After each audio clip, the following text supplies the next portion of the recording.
하나님 감사합니다. 오늘도 저희들에게 주님을 경외하는 마음을 허락해 주셔서 이렇게 성전에 모여서 함께 예배드릴 수 있게 해주심을 감사를 드립니다. 하나님, 우리가 하나님을 예배드리는 것은 우리의 의무가 아니라 우리의 기쁨이고 하나님께서 우리에게 주신 특권이라는 것을 깨달아 알고 주님께 예배드릴 때 정말로 주님을 경외하는 마음으로 예배드릴 수 있게 허락해 주시옵소서. 하나님 아버지, 또 우리 교회가 많은 일을 앞두고 있습니다. 앞으로 그라지 세일도 있고 또 아프리카 선교에서 병원선을 마무리하는 것도 있습니다. 저희들이 할 수 있는 일 이상이 오니 주님께서 함께 해주셔서 정말 주님의 은혜가 무엇인지를 깨달을 수 있는 귀한 시간으로 허락해 주시옵소서.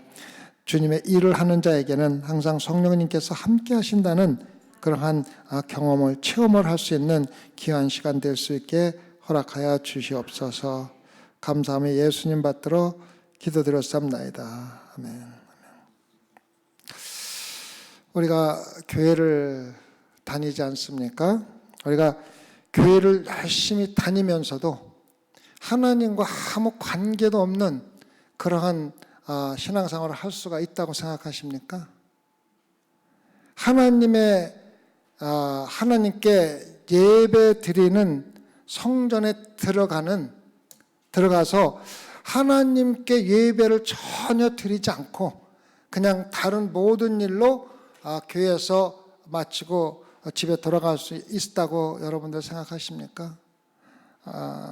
여러분이 잘 아시다시피 그런 사람들이 상상외로 참 많이 있지 않습니까? 가끔가다 저희 집에도 교회를 광고하는 그러한 메모지나 편지 같은 것들이 날라올 때가 있습니다. 근데 그들이 광고를 하는 교회는 우리가 생각하는 교회하고 많이 다르더라고요.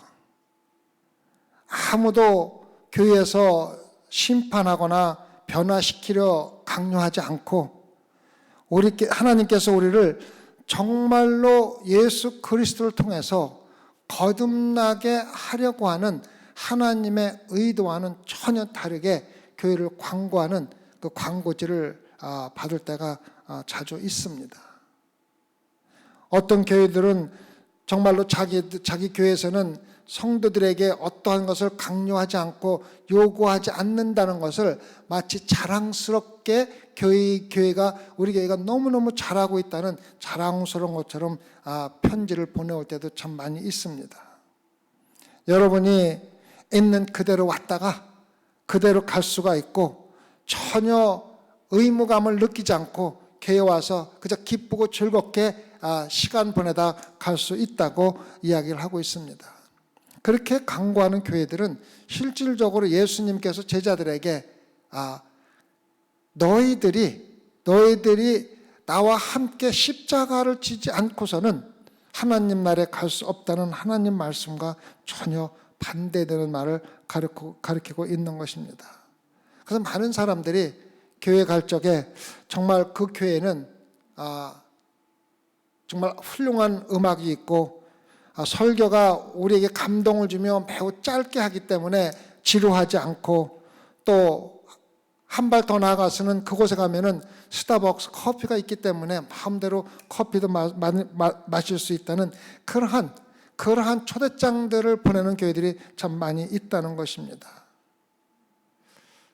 물론 그것이 잘못되고 죄라고 생각은 하지 않지만은 실질적으로 하나님께서 교회를 세우시고 교회를 통해서 하시려고 하는 일과는 전혀 반대되는 일임을 우리가 알 수가 있습니다.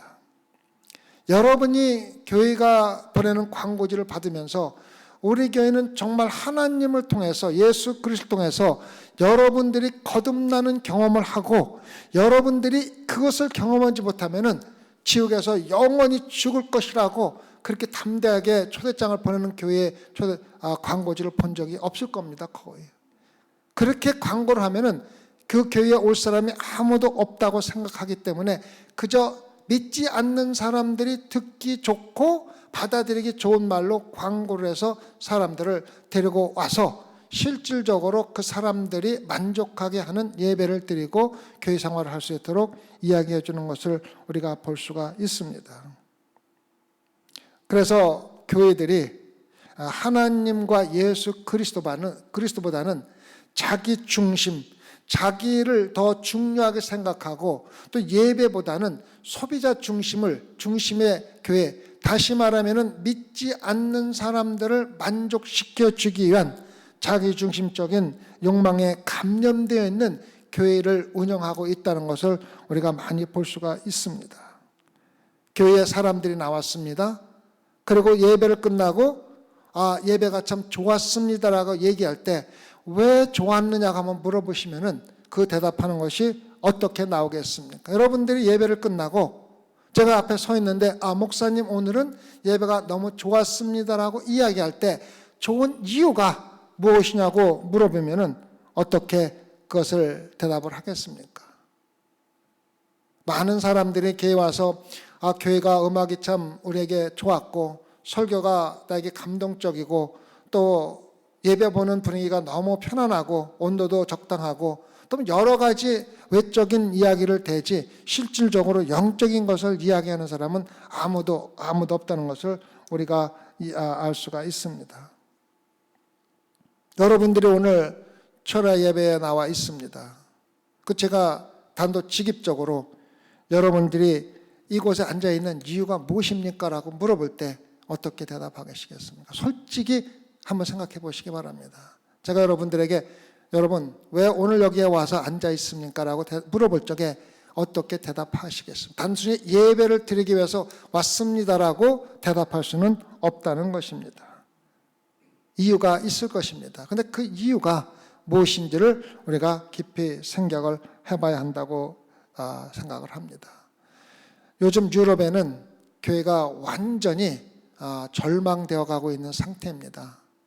특히 성공회 같은 경우는 지난 30년 동안 30년 전에 전체 인구의 40%가 성공회 교인이었었는데 지금은 12%도 안 되는 그러한 사람들만이 성공회 교회에서 예배를 드린다고 합니다. 그래서 저도 유럽에 여행을 가가지고 예배에 참석해봤는데 마치 예배가 무슨 미신을 믿는 것 같은 그러한 분위기 속에서 예배를 드리는 걸 제가 경험을 한 적이 있습니다. 그래서 유럽의 교회는 완전히 타락해서 거의 무너져가는 상태, 그렇게 크게 지어있는 모든 성당이나 교회들이 상업적인 장소로 변경되어 가는 것이 바로 유럽입니다. 그래서 유럽에 있는 목회자들이 어떻게 하면은 우리가 이 쓰러져가는 교회를 다시 세울 거라는 연구를 많이 하면서 그들이 한 가지 중요한 것을 놓치고 있는 것은 교회를 살리기 위해서는 반드시 복음과 하나님 말씀으로 돌아가야 한다는 것을 잊어버리고 어떻게 하면 사람들이 교회에 오게 할까 하는 생각으로서 교회에다가 미니 골프장을 짓질 않는가, 심지어는 성공의 성당에다가 사람들이 타고 내려올 수 있는 물로 내려오는 그런 무슨 우리 놀이터 같은 것도 지어놓고서 사람들을 교회로 끌어들이기 위해서 노력을 한다는 이야기를 많이 들었습니다. 근데 우리가 교회를 살릴 수 있는 유일한 방법은 하나님 말씀, 복음으로 돌아가는 겁니다. 근데 교회를 키우고자 하는 욕망을 가진 목회자들 대부분은 그렇게 하면은 사람들이 교회에 오지 않을 것이라는 생각을 하게 되고, 사람들을 교회로 불러들일 수 있는 방법은 그 사람들이 좋아하고 즐겨하는 것을 해야 된다고 하는 잘못된 생각을 가지고 교회를 섬기는 성도들이 많다는 것입니다. 성경이나 복음과 아무런 상관이 없는 설교로 사람들을 감격적으로 만드는 것이 목회자들이 노력하는 요즘의 설교 스타일 아닙니까? 어떻게 하면 내가 사람들을 좀 더 감격적으로 느끼게 할 수 있는가? 그래서 다음에 그 사람이 다시 교회에 나오게 하는가? 그러다 보면은 사람들이 꼭 들어야 할 심판과 저주와 지옥과 아니면은 그러한 복음의 성경 말씀에 있는 중요한 것들은 다 빼놓고 성경과 전혀 관련이 없는 감정적인 설교를 하는 사람들이 많다는 것입니다. 그래서 설교를 하면서 신학적인 것이나 도덕적인 것보다는 형식적인 예배가 특히 성공회나 유럽 쪽의 교회들의 지배를 하고 있기 때문에 유럽 교회가 무너지는 것은 이미 예언된 것이 아닌가 이야기를 하고 있습니다. 그래서 한 성공회에서 가장 높은 지위에 있는 분은 성공회가 완전히 사라지는데 앞으로 한 세대가 지나지 않아서 완전히 사라질 것이라고 얘기를 하고 있습니다. 지금 유럽에 교회가 없습니다. 교회가 있다 하더라도 전부 가짜 교회들만 있습니다. 무섭게 사라져가고 있습니다. 그러면은 우리가 예배가 무엇인가를 한번 우리가 생각을 해봐야 됩니다. 예배가 무엇인가? 예배는 우리가 함께 정말로 모여서 죄를 고백하고 하나님께 영광 돌리는 예배를 돌리기 위해서 우리가 함께 모이는 걸까요? 아니면 우리가 모여서 함께 즐기고 재밌게 하고 식사를 하고 좀 더 서로 그냥 위로할 수 있는 그러한 단순한 의미에서 모이는 것입니까?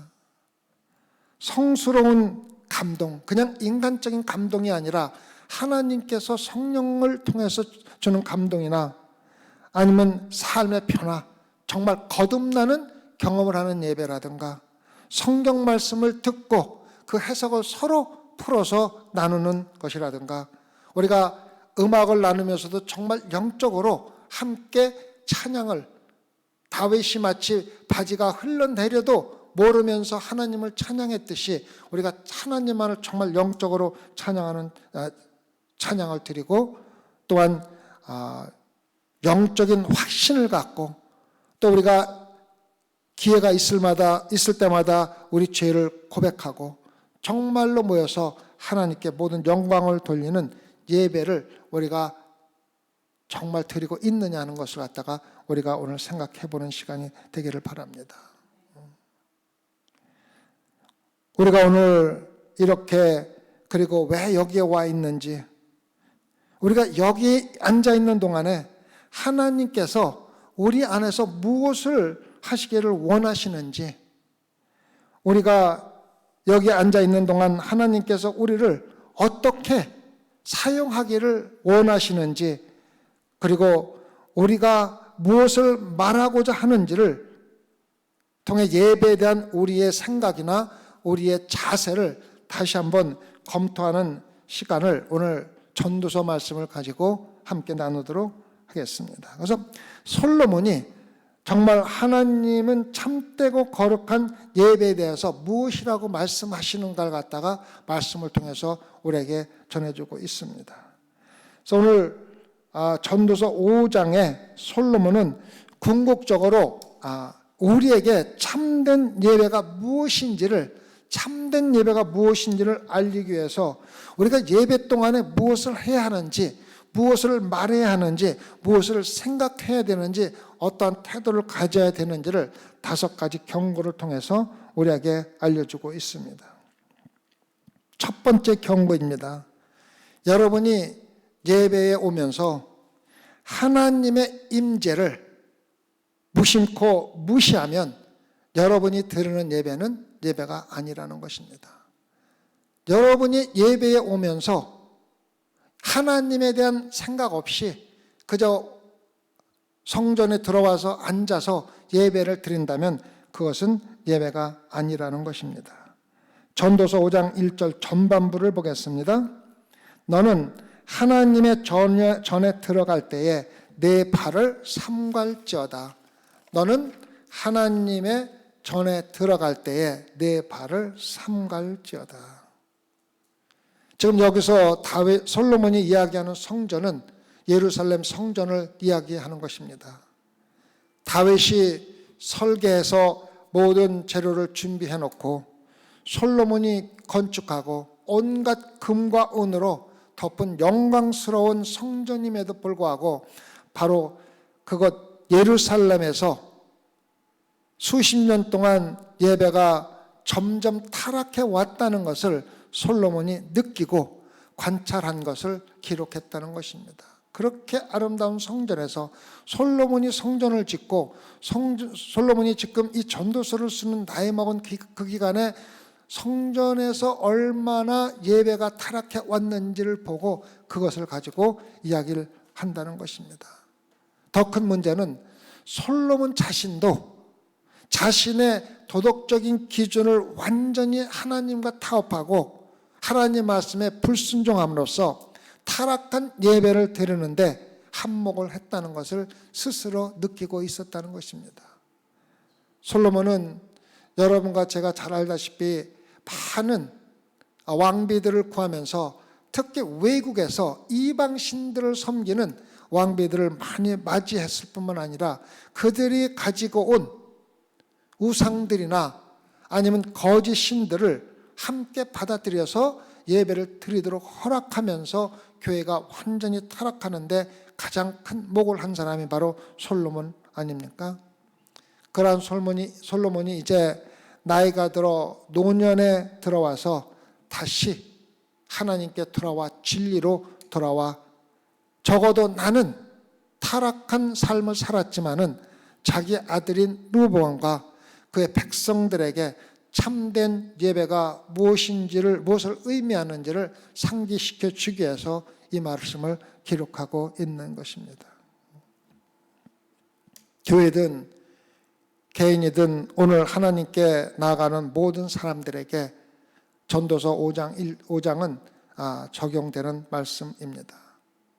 오늘날 교회는 시대를 초월한 원칙이 적용되고 있는 것입니다. 진리는 세월이 아무리 지난다 할지라도 변하지 않는 것이 진리입니다. 그리고 성경 말씀은 진리이며 성경 말씀은 그때 적용되었을 뿐만 아니라 지금도 똑같이 우리에게 적용된다는 것을 우리가 알 수가 있습니다. 솔로몬이 말하는 것은 이렇습니다. 참되시고 살아계신 하나님께 예배하려면 바른 마음으로 하나님께 나아가는 것이 마땅하다고 이야기하는 것입니다.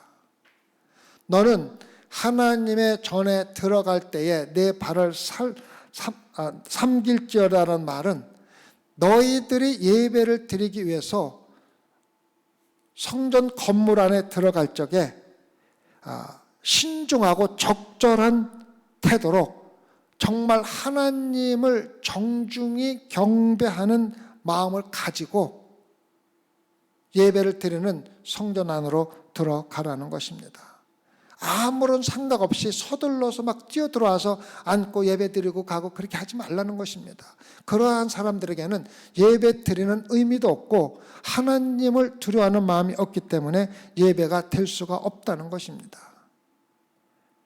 여러분이 예배를 드리면서 일요일날 주일날 예배 드리는 모습을 보면 많은 사람들이 아무런 생각 없이, 물론 어떠한 생각은 가지고 있겠지만 습관적으로 주일날 교회에 나와야 된다는 생각을 가지고 교회에 나와서 하나님을 마음속에 새겨두고 오기보다는 그냥 무심코 하나님을 무시하고 예배 드리고 갈 때가 얼마나 많이 있습니까? 여러분들도 한번 생각해 보십시오. 여러분들이 교회에 나와서 이 예배당에 들어올 적에 얼마나 정말 하나님을 경외하는 마음으로, 하나님을 두려워하는 마음으로 이 성전에 들어왔는지, 아니면 아무 생각도 없이 들락날락 들어와서 예배드리고 돌아갔는지 한번 생각해 보라는 것입니다.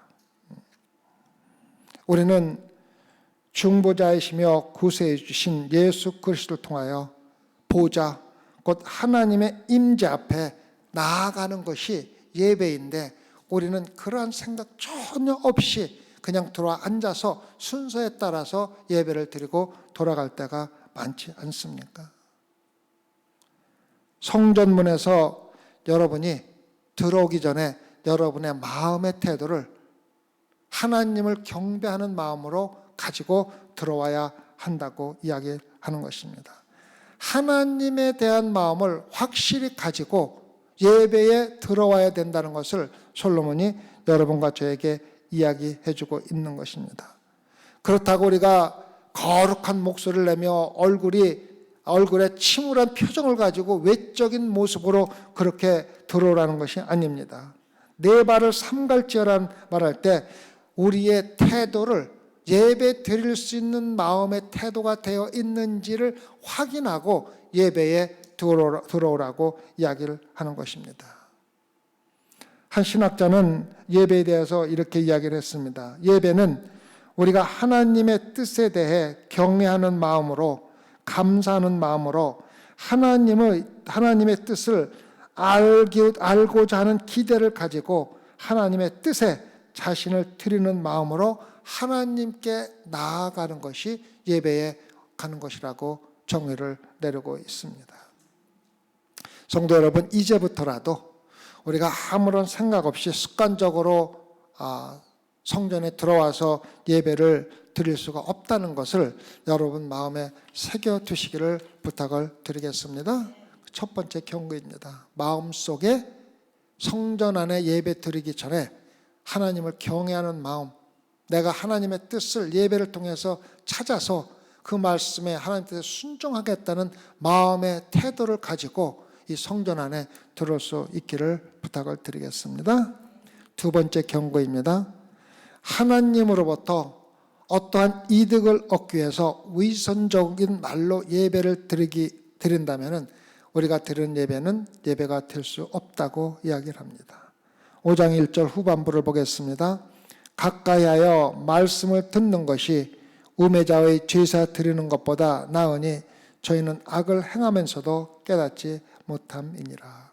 성경에서 말하는 우매자라는 것은 우리가 생각하는 머리가 둔한 사람이라는 뜻이 아닙니다.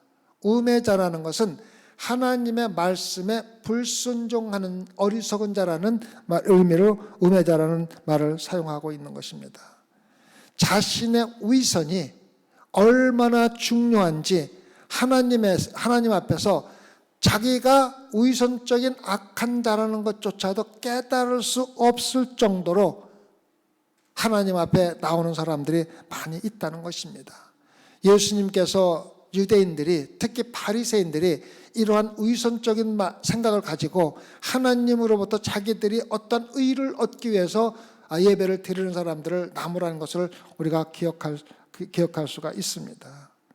솔로몬 여기서 하나님의 앞에 나와 하나님의 말씀을 들을 준비가 되어 있지 않고 도리어 많은 사람들이 하나님을 가르치려고 하는 마음을 가지고 예배에 들어오는 사람들이 많다는 것입니다. 놀랍게도 어리석은 인간들이 하나님을 가르치려고 이것이 잘못됐네, 저것이 잘못됐네, 하나님을 가르치려고 예배에 들어오는 사람들이 참 많다는 것입니다. 그런 자를 우매자라고 이야기하고 있습니다. 솔로몬 시대에도 제사장들은 희생제물을 드리면서 왜 희생제물을 드려야 되는지, 절기를 지내면서 절기가 무엇인지, 제가 이번 일요일 날 설교에서 절기에 대해서 말씀을 드립니다. 유월절과 오순절과 또 초막절에 대해서 말씀을 드렸는데, 절기에 대해서, 절기가 실질적으로 하나님께서 절기를 지키라고 말씀하실 때는 그 절기 가운데 숨어져 있는 깊은 뜻이 있는 것을 갖다가 설명을 합니다. 그리고 또 예배를 드리는 의미가 무엇인지 해서 이야기하고, 또 구약 성경을 읽어주면서 그들에게 많은 것을 설명을 합니다. 그런데 많은 그 당시에 바리새인들이나 또 유대인들은 그 말씀을 듣는 것보다는 자기들의 의견으로 말을 내면서 하나님을 도리어 가리키려고 하는 사람들이 많이 있었다는 것입니다. 그래서 하나님의 말씀을 들을 준비가 되어 있다는 의미는 우리가 잘 알아야만 합니다. 그냥 듣고 이해한다는 것이 아니라, 듣는다는 히브리어 동사는 순종할 마음을 가지고 정말 주의를 기울여서 듣는 것을 듣는다고 이야기를 하는 것입니다. 그래서 여러분이 예배에 나와서 말씀을 준비가 되어 있다, 이 준비를 가지고 예배에 나왔다는 것은 내가 오늘 말씀을 듣고 그 말씀을 반드시 순종하겠다는 마음을 가지고 주의를 깊이 들여서 듣는 것을 이야기하는 것입니다. 근데 어리석은 사람들은 하나님의 말씀을 듣되 전혀 순종할 생각 없이 하나님의 말씀을 듣고 또 예배를 드리는 행동을 하는 것이 바로 그들이 하는 우매자들이 하는 모습이며, 그것은 하나님이 받으시는 예배가 전혀 될 수가 없다는 것을 이야기하고 있는 것입니다. 그들도 이 자리에 나와서 사람들과 함께 찬양을 할 수가 있습니다. 또 어떤 때는 눈을 감고 정말 감동적으로 찬양할 때가 있습니다. 주여 당신이여 내가 주님을 찬양합니다라고 굉장히 감동적으로 찬양을 할 수가 있습니다. 그러나 그들이 찬양하는 것은 그들이 진실로 하나님이 듣게 하기 위한 것이 아니라 자기 감정에 의해서 할 때가 많이 있다는 것입니다. 자기 자신을 감동적으로 나타나는 행위가 정말로 내가 찬양을 통해서 하나님을 경배하는 그러한 예배하는 마음보다 더 크다는 것을 우리가 알 수가 있다는 것입니다. 그래서 실질적으로 하나님이 우리의 예배를 들으시는 것은 겉으로 나오는 스피커를 통해서, 마이크를 통해서 나오는 그 말씀이 아니라 마치 청진기를 가지고 우리 속에서 어떠한 질병이 있는지, 어떠한 일이 일어나고 있는지를 보려고 하는 것 같이 청진기를 우리에게 가슴에 대고 예배를 들으신다는 것입니다. 그래서 우리가 겉으로 입으로 아무리 감동적으로 표현을 하고 미사어구를 사용한다 할지라도 실질적으로 하나님이 예배를 드릴 때 보는 것은 우리 마음이기 때문에 우리 마음의 자세가 하나님이 예배를 받는지 안 받는지를 결정한다는 것을 우리가 알 수가 있는 것입니다. 이스라엘은, 또 이스라엘뿐만 아니라 다른 나라에서도 밤이 되면은 양들이 양우리에 두릅니다. 그러면 양들이 하루 종일 밖에 나가 있다가 어떠한 가시에 찔렸다든가 아니면 어떤 질병이라든가 이런 것이 있는지를 확인하기 위해서 양털을 헤집어 봐야 된다고 합니다. 왜? 양털이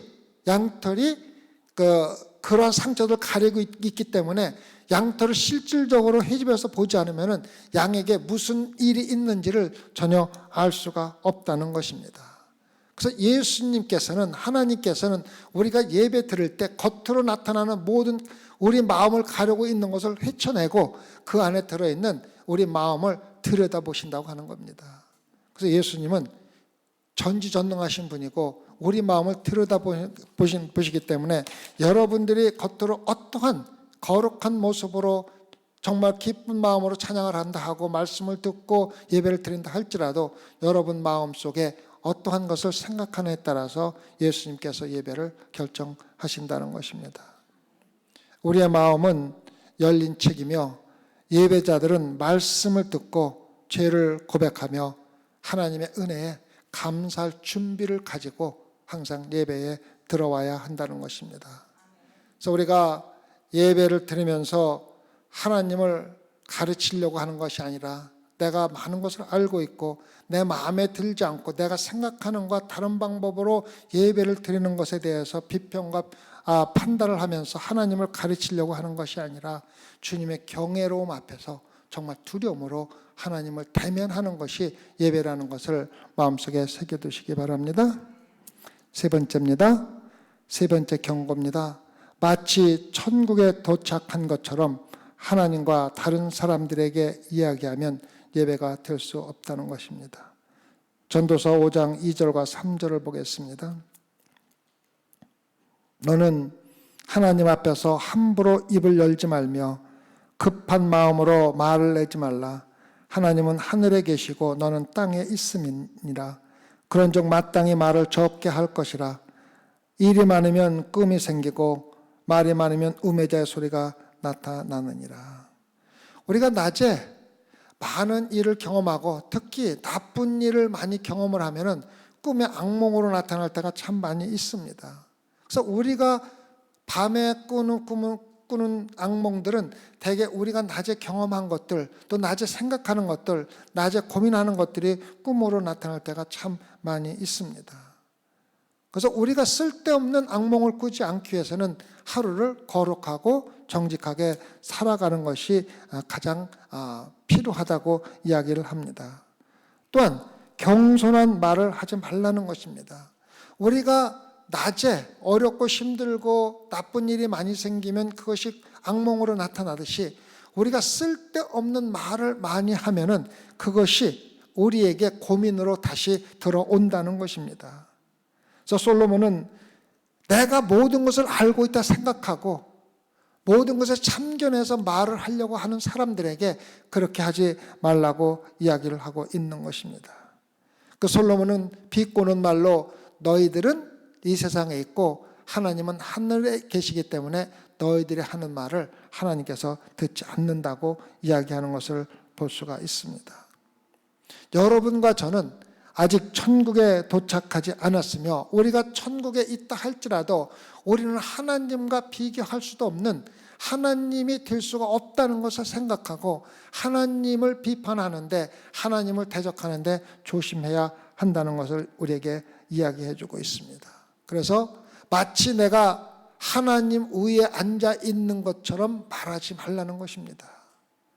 근데 요즘에 조금 안다고 생각하는 사람들은 그렇게 말하는 사람들이 얼마나 많이 있습니까? 우리가 말할 때 마치 우리가 하나님처럼 아니면 하나님 위에 앉아 있는 것처럼 말하지 말고 겸손하게 하나님을 대하라는 것입니다.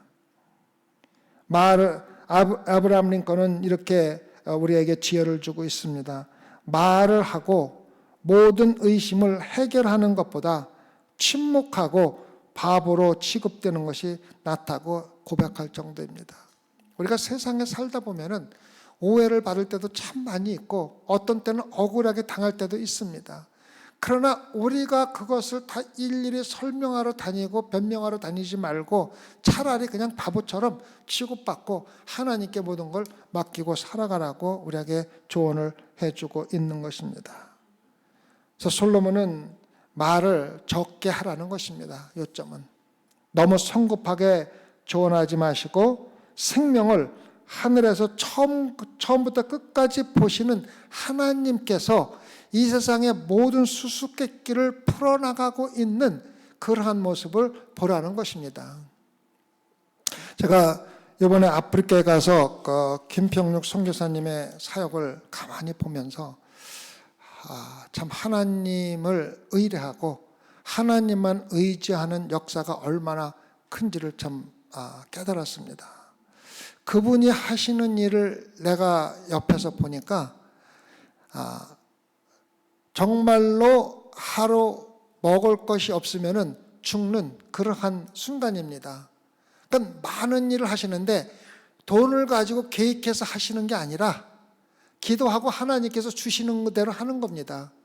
그런데 직원이 한 200명 가까이 되는데 그 직원들 월급줄 돈을 저장해 놓고서 주는 것이 아니라 계획을 짜서 얼마가 수입이 들어오니까 얼마를 지출하겠다고 하는 게 아니라 기도하시고 하나님께서 허락하시는 대로 일을 하는데 그 많은 일들이 직원들 월급을 미루지 않고 계획했던 모든 건축이라든가 사역들이 하나도 오차 없이 이루어지는 것을 보면은 정말 하나님께서 하시는 일이 오묘하다는 것을 느낄 때가 많습니다. 그분은 계획이 없습니다. 계획이 없습니다. 그래서 기도하고 하나님께서 주시는 마음으로 일을 시작하고 하나님께서 채워주시면은 일을 끝내는 겁니다. 근데 놀라운 것은 1년에 한 번씩 40일 금식 기도를 하는데 금식 기도를 하면서 세운 계획들이 지금까지 28년 동안 일을 하면서 단 한 개도 이루어지지 않는 일이 없다는 것입니다. 참 놀랍지 않습니까? 그게 바로 하나님의 역사고 하나님만 의지해서 일하는 것이 얼마나 귀하고 값진 것을 우리가 알 수가 있습니다. 오늘 김병육 선교사님께서 오늘 카톡이 왔습니다. 와가지고 12월 달에 미국을 들어오는데 딴 데보다도 소망교회 가서 집회를 먼저 할 수 있으면 좋겠다고 그래서 저는 뭐 언제든지 환영하신다 그래서 12월 9, 10, 11일 3일 동안 집회를 하기로 저하고 개인적으로 약속을 하셨습니다. 그래서 다른 데 가는 것보다도 우리 교회 먼저 와서 집회를 하시고 시간이 되는 대로 딴 교회 가시겠다. 그래서 우리 교회를 많이 사랑하시고 또 오시는 것 같습니다. 참 감사하죠, 그죠? 뭐 저에게 왔기 때문에 몇 명 되지 않는 것도 알고 있지만은 인원에 관계없이 와서 이렇게 함께 나누는 그 말씀과 또 사역에 대해서 우리가 들어보는 것은 참 은혜스럽지 않습니까? 여러분들 그때 다 같이 준비하고 또 다른 계획들을 제쳐놓고 꼭 그때는 다른 일 때문에 예배 참석 못하는 일 없도록 12월 9, 10, 10일 동안 3일 동안 준비해 주시기 바랍니다. 그래서 예배를 드리는 자들은 예배를 드리는 것이지 예배를 하면서 하나님의 역할을 하려고 해서는 안 된다는 것을 솔로몬이 우리에게 이야기해 주고 있습니다. 우리가 신앙생활하면서 다른 사람들을 위해서 할 수 있는 최고의 것들은 우리의 생각이나 우리의 지혜가 아니라 하나님께서 이미 친히 우리에게 말씀하신 하나님의 말씀을 이용해서 성경 말씀을 가지고 조언과 위로를 주는 것이 가장 합리적입니다. 네 번째 경고입니다. 지키려고 하지 않는 약속을 하면은 예배가 이루어지지 않는다는 것입니다. 지킬 수 없는 약속을 하는 것은 예배가 이루어지지 않는다는 것입니다. 전도서 5장 4절과 5절 볼까요? 전도서 5장 4절과 5절. 내가 하나님께 서원하였거든 갚기를 더디게 말라. 하나님은 우매자를 기뻐하지 아니하시나니 서원한 것을 갚으라. 서원하고 갚지 아니하는 것보다 서원하지 아니하는 것이 나으니라. 구약 시대에는 서원이라는 단어가 참 많이 쓰였습니다. 서원이라는 단어가 구약에 많이 나옵니다. 근데 우리가 한 가지 알아야 될 것은 서원은 하나님께서 반드시 서원을 하라고 명령하신 명령이 아닙니다. 서원은 자기가 하고 싶을 때는 할 수가 있지만은 반드시 해야 되는 것은 아니라는 것을 우리가 알아야 합니다. 그래서 자기가 지키지 못할 서원은 하지 말라는 것입니다. 자기가 지키지 못할 약속을 하나님과 하지 말라는 것입니다. 그래서 서원은 명령을 받지 않았기 때문에 반드시 해야 되는 것이 아니고 너희들이 정말 기쁨으로 행하고 반드시 행할 서원과 약속만을 하라는 것입니다. 서원을 했다면 서원을 무시하거나 미루거나 심지어 여러분의 의도한 것을 부인할 계획을 가지고 서원이나 약속을 하지 말라는 것입니다. 아주 쉬운 것부터 내가 하나님과 이제부터는 매일 철야 예배를 나오겠다고 약속을 하면은 그 약속을 지키라는 것입니다. 하나님께서 그렇게 약속을 하라고 서원을 하라고 명령하지 않았는데 내가 그렇게 하고 싶어서 했다면은 반드시 지키라는 것입니다. 그래야 예배가 된다는 것입니다. 전도서 5장 6절을 보면 내 입으로 내 육체를 범죄케 말라. 사자 앞에서 내가 서원한 것이 실수라고 말하지 말라. 어찌 하나님으로 내 말소리를 진노하사 내 손으로 한 것을 멸시하게 하랴. 여기서 사자라는 말은 옛날에는 성전에서 내가 서원을 하면은 그 서원한 것을 받기 위해서 교회에서 일하는 사람들이 그 서원한 사람에게 찾아가서 서원한 것을 지키기를 얘기할 때가 있습니다. 그러한 사람이 찾아올 적에 내가 서원한 것은 실질적으로 그렇게 꼭 하겠다는 의미가 아니라 그냥 실수로 말했다든가 아니면은 내가 실질적으로 꼭 지킬 의사가 없이 했다든가 핑계대거나 다른 이야기를 하지 말고 서운한 것을 약속한 것을 반드시 지키라고 이야기를 하는 것입니다. 내가 진실로 지킬 생각 없이 그냥 한 말입니다라든가 아니면은 실수를 했다든가 이러한 식으로 핑계를 대서 서원이나 약속을 깨트리는 예배는 안 된다는 것을 우리에게 이야기해 주고 있습니다. 많은 사람들이 그렇게 얘기를 합니다. 약속을 하고 내가 꼭 그것을 말한 대로 지킬 의사가 있었던 게 아니다. 또 실제로 그렇게 말하지 않았다든가 아니면은 서원을 할 적에 완벽하게 이행할 의사가 없이 서원하는 것을 하나님께서는 예배의 일부로 보고 그렇게 하는 약속들은 하지 말라는 것입니다. 우리도 모르게 약속할 경우가 참 많이 있습니다. 오늘도 우리가 찬양을 참 많이 드렸지 않습니까? 실제로 우리가 찬양을 드리는 것은 우리가 하나님의 말씀에 하나님께 드릴 적에 그 찬양 드린 대로 행하겠다는 의미가 들어 있어야 그 드린 찬양에 참 의미가 있는 것입니다. 또 우리가 찬양하는 그 가사를 가만히 보면은 정말로 우리가 아무 의무 없이 찬양해서 막 찬양해놓고 나서 내가 어떠한 하나님께 대한 약속을 한 것인지 아니면 하나님과 무엇을 하기로 서운한 것을 모르면서도 무의미하게 찬양할 때가 참 많다는 것을 우리가 마음속에 새겨두고 찬양을 하라는 것입니다. 오늘도 우리가 찬양을 하면서 그 가사 가운데서 하나님께 드리는 찬양 가운데서 많은 약속을 하고 있다는 것을 우리가 깨달아야 합니다. 내가 다른 사람들에게 복음을 전하겠습니다라는 찬양을 할 때가 있습니다. 내가 신앙생활하면서 어리석은 생각을 버리고 불순종하는 마음을 버리고 순종하는 신앙생활을 하겠습니다라든가 내가 주님을 위해서 정말로 충성봉사하고 죽는 그날까지 주님만을 사랑하고 살겠다는 찬양을 할 때가 참 많습니다. 이러한 찬양을 우리가 할 때 우리가 함께 하나님께 찬양으로 약속을 하는 것이라는 것을 마음에 새겨두라는 것입니다. 그러니까 아무런 생각 없이 그냥 찬양하는 예배는 하나님께서 예배로 받지 않는다는 것입니다.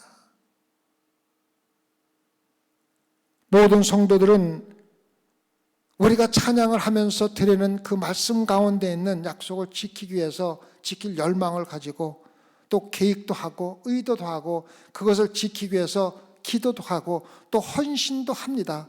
그러나 실패할 때가 많이 있습니다. 그때는 우리 마음속에 슬픈 마음을 가지고 주님께 달려가서 주님께 고백하고 주님께 회개를 하라는 것입니다. 그냥 무심코 찬양하고 다 흘러버리고 지나고 내가 무슨 찬양을 하는지 그러한 찬양하지 말고 내가 찬양한 대로 약속을 지키기 위해서 노력하다가 안 될 적에는 하나님께 찾아와서 주님 내가 부족했습니다. 다음부터 일할 수 있는 찬양한 대로 지킬 수 있는 마음과 능력을 주십시오라고 기도를 하라는 것입니다. 진실되지 못한 예배는 이러한 약속을 하고 나서도 성전문을 나가면은 전부 잊어버리고 똑같은 세상의 삶을 지면서 죄적인 삶을 산다는 것입니다. 내가 찬양을 했지만 가사 그대로 하겠다는 뜻이 아니었습니다. 하나님이 너무 심각하게 생각하지 마십시오. 그렇게 생각하는 것은 찬양한 대로 다 한다고 생각하는 것은 어리석은 생각입니다. 그렇게 하나님께 말씀을 드리면서 예배 시간에 찬양하는 것은 하나님께서 예배를 받지 않는다는 것을 우리가 마음속에 새겨두라는 것입니다. 그 찬양이 우리가 곡조에 있는 기도며 곡조에 있는 하나님께 드리는 말씀 아닙니까? 그렇게 심각하게 생각하라는 것입니다. 그렇게 찬양하고 나서 약속은 다 잊어버리고 일주일 살다가 그 다음 주에 와서 똑같이 찬양합니다. 똑같이 찬양하면서 도대체 내가 무엇을 하고 있는지, 예배를 드리고 있는 건지, 찬양이 나에게 어떤 의미가 있는 건지, 약속이 어떤 의미가 있는 건지 깨닫지 못하고 반복해서 예배를 드리면서 하고 있는 일은 하나님께 찬양 드리는 게 아니라 심지어는 죄를 짓고 있다는 것을 우리가 깨달으라는 것입니다. 약속을 하고 지키지 못하는 것은 우리가 반드시 하나님께서 기뻐하지 않는 죄라는 것을 우리가 이야기하고 있는 것입니다. 그래서 매주 나와서 교회에서 찬양하고 말씀을 들을 적에 아까 말씀드렸지 않습니까? 내가 꼭 순종하겠다는 마음을 가지고 말씀을 듣고 은혜 받았다고 하면서 아무런 변화 없이 일주일 살다가 그 다음 주에 와서 똑같은 말씀과 똑같은 생각으로 예배 드리고 돌아가고 반복해서 예배를 드리면서 하나님께 예배보다는 반복해서 죄를 짓는 그러한 신앙생활을 하고 있다는 것을 우리가 알아라는 것입니다. 이건 제 말씀이 아니고 솔로몬이 여러분과 저에게 주는 지혜의 말씀입니다. 솔로몬 6절에서 하나님은 실제로 그렇게 하는 사람들에게 진노하신다고 이야기하는 것입니다. 진노하신다. 뭐라고 그랬습니까? 내 손으로 한 것을 어떻게 하시겠다고 그랬습니까? 멸하시겠다고 하십니다. 진멸하시겠다고. 진노라는 말은 궁극적으로 믿지 않는 자들이 마지막 지옥에 가는 그러한 때 사용하는 정죄를 할 때 사용하는 말씀입니다. 우리가 전혀 따를 생각 없이, 전혀 실행할 의도 없이 약속을 하고 또 반복해서 약속을 하고 잊어버리고 약속을 하고 잊어버리는 것은 마지막 믿지 않는 자들에게 주어지는 진로로 우리에게 다가올 수가 있기 때문에, 우리는 하나님을 경배하고 예배한다고 했지만은 하나님의 눈에는 죄를 짓고 반복해서 죄를 짓는 예배밖에 될 수가 없다는 것을 우리에게 이야기해 주고 있는 것입니다. 6절에서 솔로몬이 우리에게 이야기하고 있는 것은, 하나님께서는 진정한 관심이 없고 공개적인 종교 행위를 좋아하는 위선자에게 영원한 심판과 영원한 멸망을 당하게 될 것이라는 것을 알려주고 있는 것입니다. 우리가 예배를 드리면서 진정성이 없다면 우리가 아무리 열심히 예배를 드려도 우리는 결국은 심판의 대상으로 남을 수밖에 없다는 것을 여러분과 저에게 알려주고 있는 것입니다. 마지막 경고입니다. 하나님의 뜻에 순종하지 않고 자신의 꿈을 요구할 때 예배는 일어나지 않습니다. 5장 7절입니다. 전도서 5장 7절. 꿈이 많으면 헛된 것이 많고 말이 많아도 그러하니 오직 너는 하나님을 경외할지어다. 하나님을 경외할지어다. 여러분이 여러분의 꿈을 이루려 하고 자신의 소망과 뜻대로 따르기를 시작하면은 하나님께서는 그 예배를 받지 않으신다는 것입니다. 솔로몬 여기에서 헛된 것을 쫓고 바람을 쫓는데 인생을 낭비하지 말라는 것입니다. 예배는 천국에서 여러분의 꿈이 이루어지는 것을 요구하는 것이 아니라, 내가 천국에 가는 것을 요구하는 것이 아니라, 예배, 참된 예배는 하나님의 뜻이 이 땅에서 이루어지는 것이라고 반복해서 여러분들에게 말씀한 적이 있습니다. 그래서 여러분과 제가 예배 드릴 때 가장 간구해야 할 것은 하나님의 뜻이 이 땅에서 이루어지게 하시옵소서 간구하고 사모하고 원하는 것이 바로 예배라는 것입니다. 그래서 솔로몬이 우리에게 마지막으로 해결책을 주고 있습니다. 여러분과 제가 하나님을 예배하러 갈 때 하나님을 진심으로 두려워하는 마음으로 가라는 것입니다. 다시 말씀드리겠습니다. 여러분과 제가 적어도 하나님께 예배 드리러 갈 적에는 하나님을 진심으로 두려워하는 마음으로 예배에 참석하라는 것입니다. 지금 성전은 이 교회당이 아닙니다. 지금 성전은 어디에 있습니까? 여러분과 제가 하나님의 성전입니다. 고린도전서 3장 16절에 너희가 하나님의 성전인 것과 하나님의 성령이 너희 안에 거하시는 것을 알지 못하느냐. 우리가 모여 있는 이 장소는 하나님의 성전이 아닙니다. 여러분과 제가 하나님의 성전입니다. 그래서 성전인 여러분과 제가 함께 모여서 함께 예배를 드리는 장소가 이 장소이지, 실질적으로 여러분과 제가 성전입니다. 거룩한 삶을 반드시 살아야 한다는 것입니다. 베드로전서 2장 5절에서도 너희도 산돌같이 신령한 집으로 세워지고 예수 그리스도로 말미암아 하나님이 기쁘게 받으실 신령한 제사를 드릴 거룩한 제사장이 될지니라. 이 장소는 하나님께 예배를 드리는 집이며 2000년 동안 교회가 모인 것처럼 우리가 주 예수 그리스도를 함께 영화롭게 하기 위해서 모인 곳이 바로 이 장소입니다. 그래서 예배는 주님을 경배하고 주님을 높이고 주님을 찬양하고 주님에 대해서 말씀으로 배우고 주님에게 우리 죄를 고백하고 또 우리의 간구를 고백하고 주님에게 항복하고 순종하는 모든 것이 합쳐져서 예배가 되는 것이지, 우리가 순서에 따라서 하는 그런 것들이 실질적으로 예배를 예배는 아니라는 것입니다.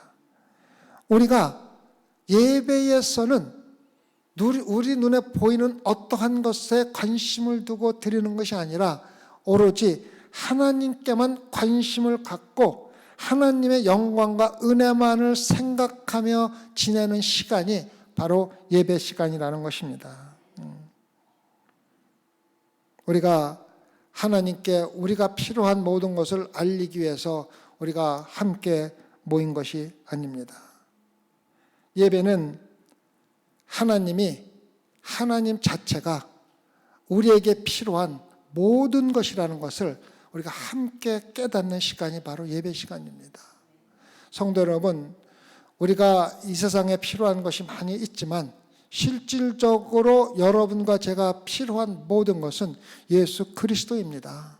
예수 그리스도만 나와 함께 한다면은, 아까도 선교사님 말씀을 드렸지만 예수 그리스도와 나와 함께 한다면은 예수 그리스도가 나의 필요한 모든 것을 공급해 주신다는 확신과 믿음만 있다면은 여러분과 저는 예수 그리스도를 가진 것이 모든 것을 가진 것과 조금도 다를 것이 없는 것입니다.